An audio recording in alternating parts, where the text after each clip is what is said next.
Bonjour à toutes, bonjour à tous. Bienvenue dans cette vidéo réalisée par les élèves du lycée du groupe scolaire Sandrinéo à Oujda. Cette vidéo a été réalisée à l'occasion de la 4e semaine des lycées français du monde.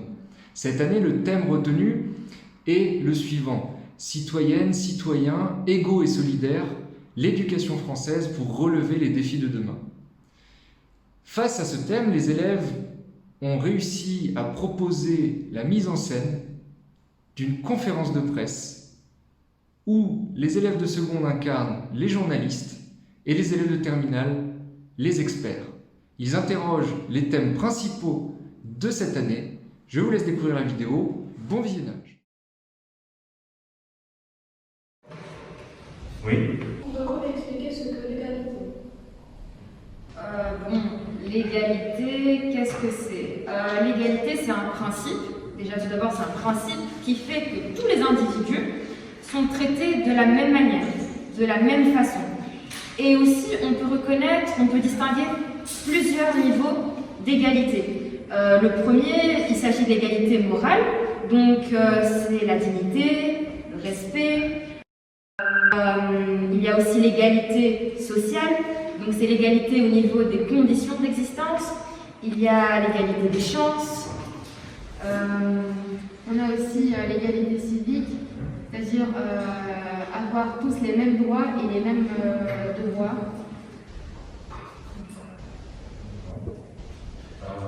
Notre question.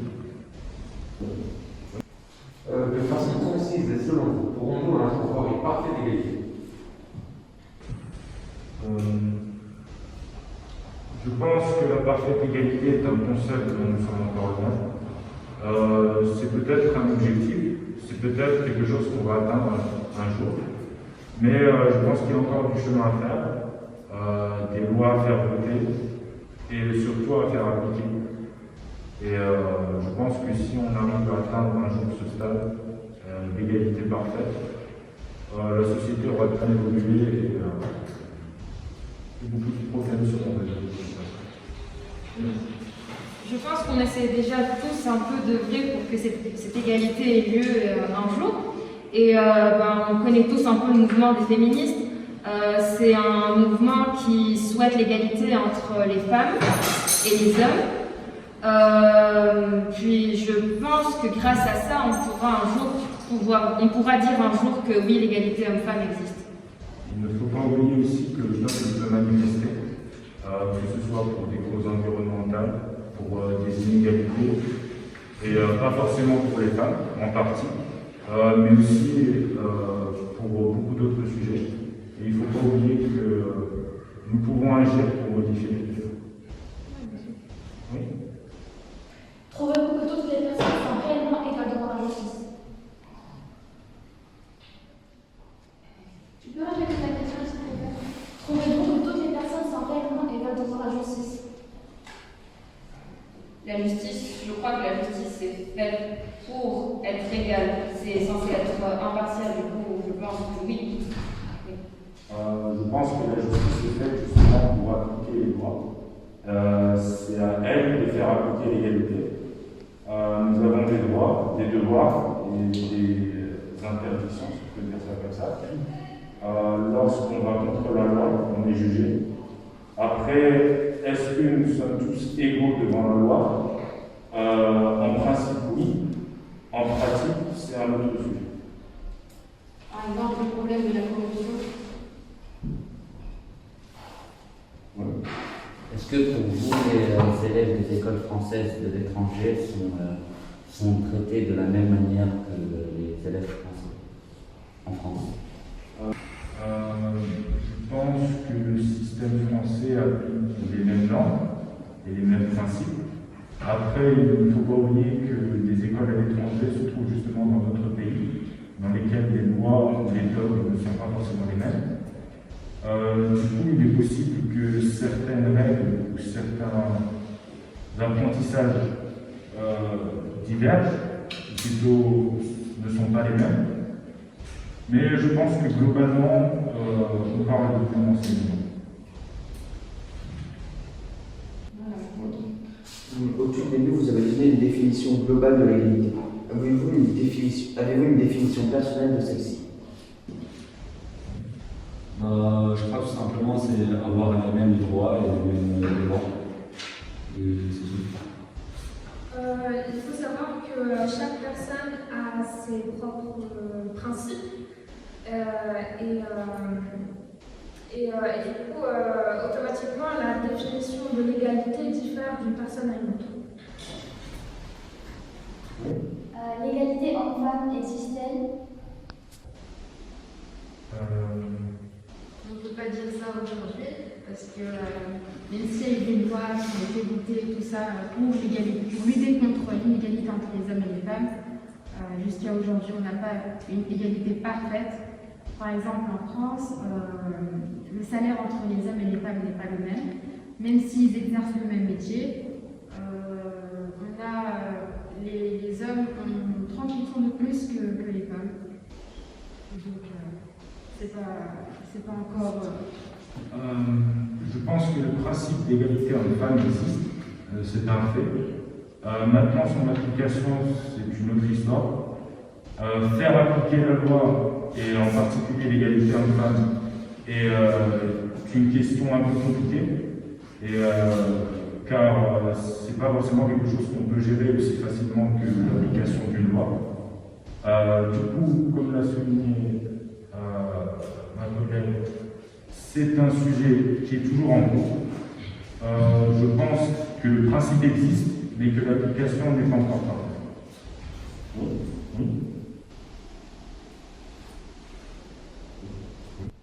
Est-ce que l'école vous permet de lutter contre les inégalités entre les élèves?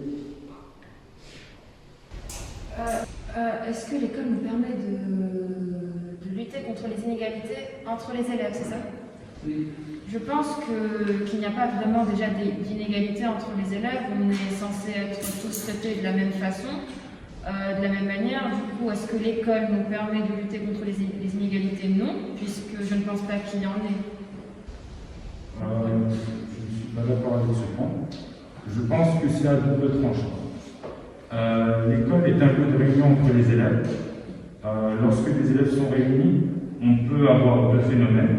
Soit on peut avoir une acceptation de tous les élèves, quelle que soit leur origine, leur sexe, ou même leur provenance. Mais je pense aussi que l'école est un lieu dans lequel les élèves agissent différemment.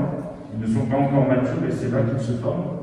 Et on peut avoir des phénomènes d'exclusion, des élèves qui sont exclus, des minorités, c'est un fait.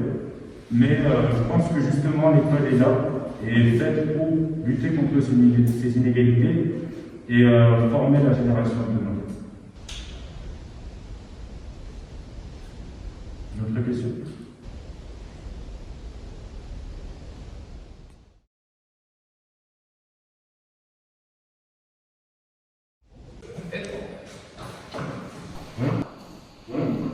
Qu'est-ce qu'un citoyen?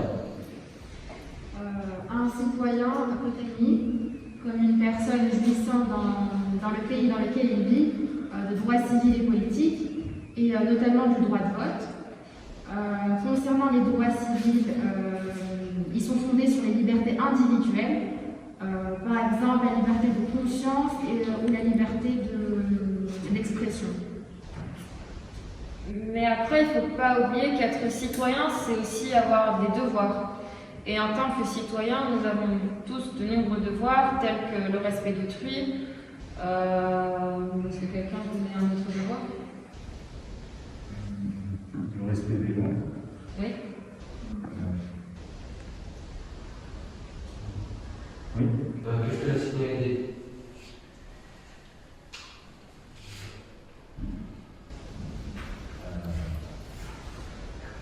La citoyenneté en soi permet à un individu d'être membre d'une société et ainsi d'avoir des droits et des devoirs. Par exemple, le droit de vote, le droit de sécurité, etc.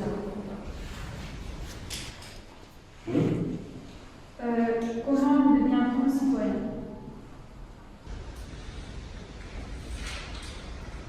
Je pense que dès la naissance, on est citoyen. Du coup, quand est-ce qu'on devient citoyen? On l'est dès la naissance, mais on a une forme de citoyenneté. Cette forme de citoyenneté, ça n'est pas une citoyenneté qui est active, c'est-à-dire que jusqu'à 18 ans, on n'a pas le droit de participer ni à la vie politique, ni à la vie économique du pays, mais pourtant, on doit obéir à des lois, on a des devoirs, on doit... qu'est-ce qu'on doit faire? On doit respecter les gens, on doit respecter les lois, et dès qu'on est, on a aussi des droits.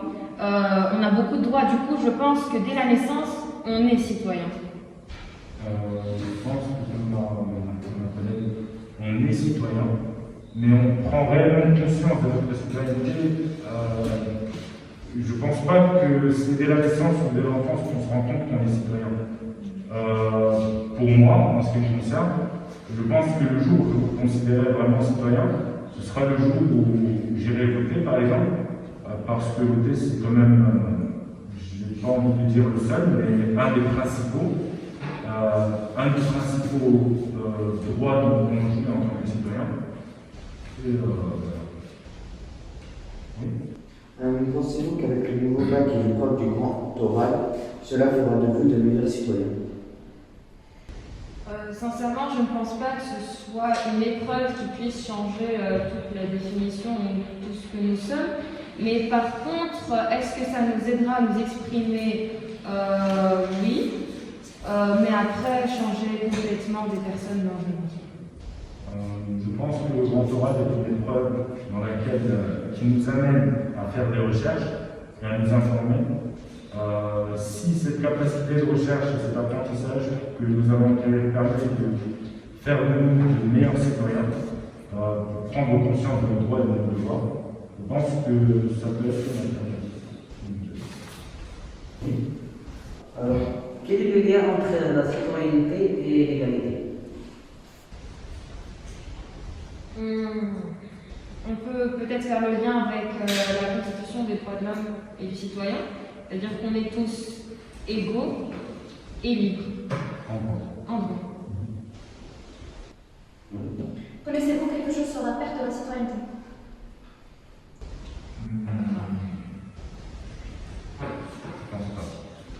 Oui.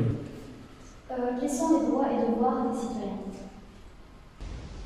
Nous, en tant que citoyens, la loi nous offre beaucoup de droits.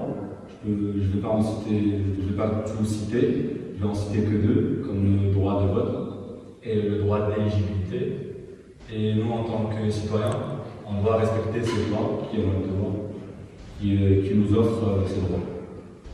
Après, si on parle de la citoyenneté française, on sait que pour être français, il faut aussi, on peut participer au service national, enfin on doit, participer au service national, et aussi à être, je pense qu'il faut être juré, qu'on peut nous demander à chaque instant d'être juré pour une affaire, et puis voilà.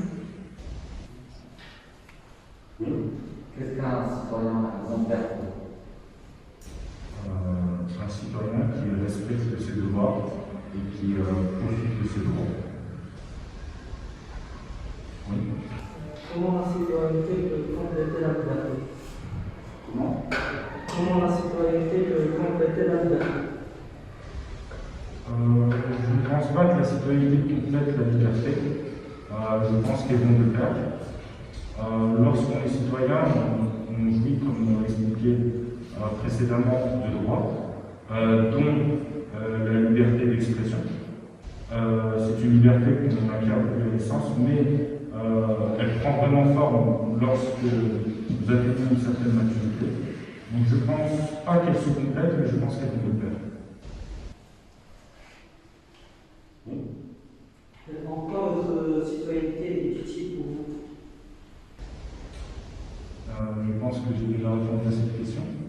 Actuellement, je ne me rends pas vraiment compte de ma citoyenneté, mais je pense qu'un jour je me rendrai compte et qu'ainsi elle va vraiment changer.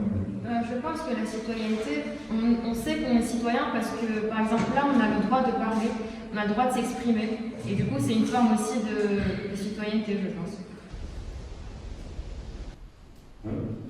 Comment peut-on être citoyen de pays différents? Je pense qu'acquérir la citoyenneté est différent en fonction des pays. Et on acquiert la citoyenneté différemment en fonction des pays. Mais je pense que si on est citoyen d'un pays, de l'autre, on est simplement citoyen de deux pays différents. Et si on peut dire dans le premier pays les droits et respecter les devoirs du premier pays, et idem pour le second. Je pense qu'il y a un socle commun entre tous les pays. Enfin, ouais, dans la majorité des pays, il y a un socle commun de devoirs et droits. Du coup, c'est un peu facile, c'est pas compliqué.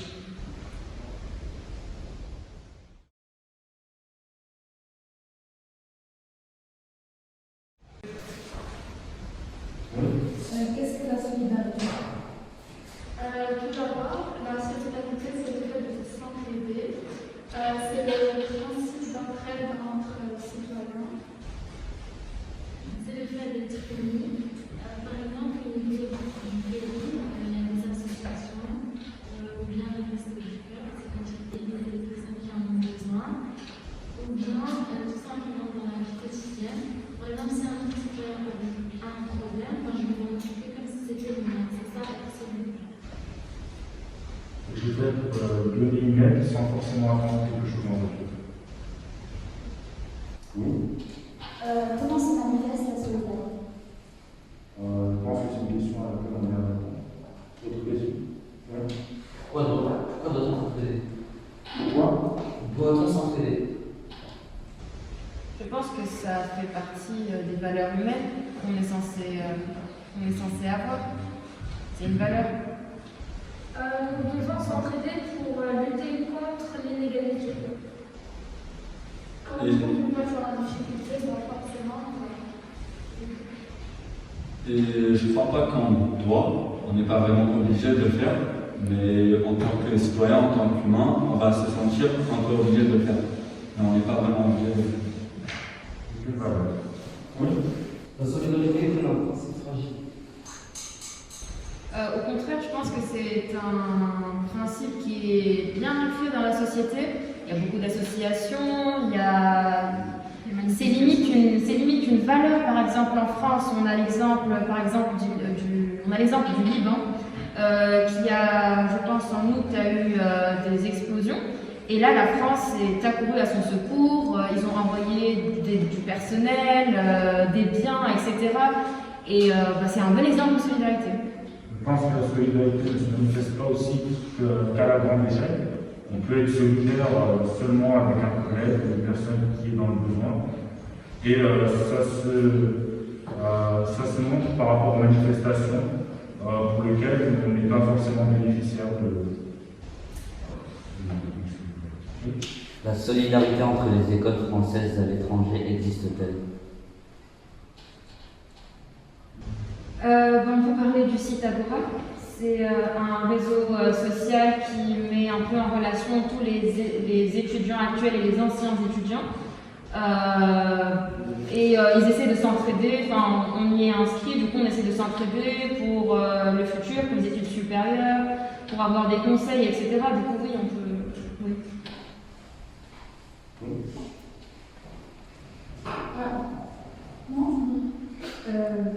Trouvez-vous que les hommes sont solidaires entre eux? Les hommes avec un grand âge? C'est subjectif. Je pense que, comme on l'a expliqué plus tôt, la solidarité est une valeur, pas une obligation. Celui qui veut être solidaire peut l'être, celui qui ne veut pas n'est pas obligé. Donc, est-ce que les hommes sont solidaires ou pas? Ça dépend des situations des personnes. Oui. Est-ce qu'on peut se passer de la solidarité pour vivre ensemble? Je pense que vivre ensemble rime avec solidarité. On ne peut pas vivre ensemble sans être solidaire, je pense. Donc voilà. Comme ça a été dit auparavant, la solidarité, c'est surtout essayer de mettre fin aux inégalités. Du coup, est-ce que tu peux répéter ta question? J'avais dit, est-ce qu'on peut se passer de la solidarité pour vivre ensemble? Voilà, non, parce qu'on essaie de mettre fin aux inégalités. Et du coup, pour mieux vivre ensemble, il faut être solidaire. Je pense qu'on peut vivre sans solidarité, mais on peut bien vivre avec. Alors, pensez-vous qu'il y a la même solidarité dans les écoles marocaines et les écoles françaises? Je pense que le principe de solidarité est le même. Après, les applications sont différentes. Être solidaire dans X ou d'autres pays, ça revient même, c'est l'intention du fond. Après, les façons et la manière d'être solidaire peut changer. Non, c'est un principe qui est universel, du coup, on peut pas. C'est pas un principe qui a des nationalités, enfin, voilà, c'est universel. Comment peut-on renforcer la solidarité dans notre établissement? Comme l'a expliqué précédemment ma collègue, on peut simplement aider ces collègues qui sont dans le besoin, que ce soit pour une aide. Un exemple concret, si on voit que c'est pas un ami ou juste une personne qui se fait harceler, au lieu d'être spectateur, on peut la défendre. Et du coup, c'est un bon exemple de solidarité, ça. Si on voit une quelqu'un, il faut la signaler et ainsi être solidaire aussi.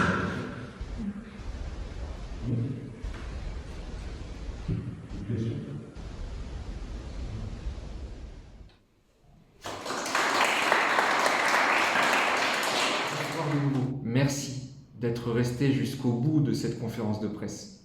J'espère que vous aurez appris quelque chose. Les élèves de seconde et de terminale, quant à eux, auront appris beaucoup. Cette conférence de presse s'est largement inspirée de l'émission débat organisée sur le site de l'AEFE sur le thème des valeurs au cœur de l'éducation et que faire de ces valeurs. Voilà ce qui a été interrogé par les élèves, voilà ce qui a commencé à être travaillé avec eux et que nous allons continuer à travailler lors de séances de remédiation dans les jours à venir.